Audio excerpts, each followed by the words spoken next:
Halo semuanya, kembali lagi bersama kami kelompok 10 yang beranggotakan Naila 65, Safadina 74, dan Indana 77.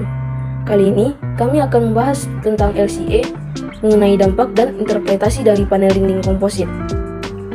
Dampak suatu produksi meliputi yang pertama, dampak pembuatan material atau penyortiran, berikutnya dampak transportasi, dan yang terakhir adalah dampak proses pengolahan pabrik.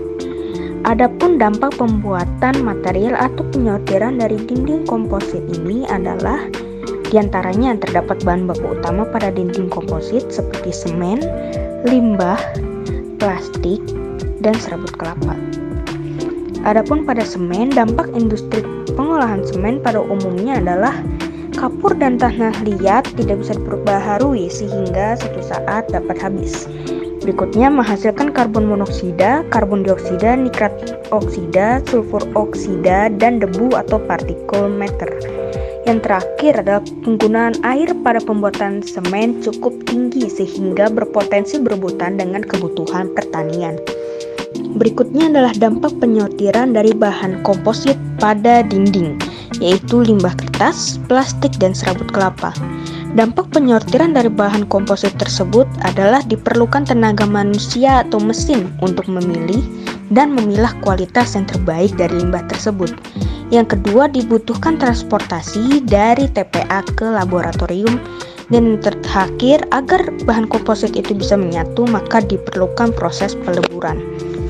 Selanjutnya yaitu dampak transportasi, yaitu dampak yang terjadi ketika pendistribusian atau pengangkutan bahan panel dinding komposit. Berikut disajikan tabel jenis bahan bakar beserta emisi CO2 yang dihasilkan per satuan kilogram per liternya. Bensin menghasilkan emisi CO2 sebesar 2,33 kg per liternya, sedangkan solar menghasilkan emisi CO2 yang lebih besar yaitu sebesar 2,64 kg per liter. Sepeda motor membutuhkan bahan bakar sebanyak 5 liter per hari, mobil penumpang sebanyak 8-15 liter per hari, ambulans 8 liter per hari, truk atau mobil beban sebanyak 15-25 liter per hari, dan bus sebanyak 22-25 liter per hari. Sehingga rata-rata emisi karbon dioksida atau CO2 yang dihasilkan oleh satu truk dalam pendistribusian atau pengangkutan bahan panel dinding komposit per harinya adalah 39,6 kg. Selanjutnya yaitu dampak pengolahan produk.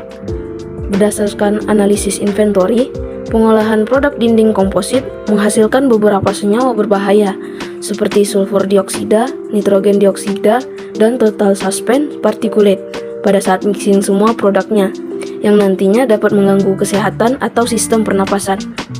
Nah, berikutnya adalah langkah terakhir dari LCA, yaitu interpretasi, yang terdiri atas analisis inventory dan analisis dampak. Analisis inventory terdapat pada video sebelumnya, dan analisis dampak terdapat juga di video sebelumnya secara sekilas dan ada di slide sebelumnya. Gabungan dari kedua analisis tersebut dicantumkan pada tabel berikut.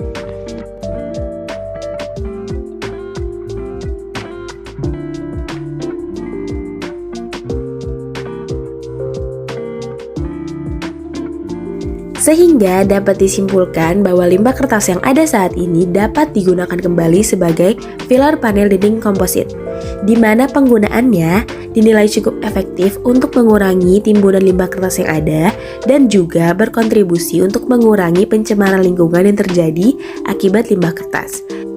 Namun, perlu dikaji lebih dalam serta lebih spesifik mengenai dampak pembuatan jika ingin diproduksi secara massal. Sekian dari kami kelompok 10, and thank you for watching.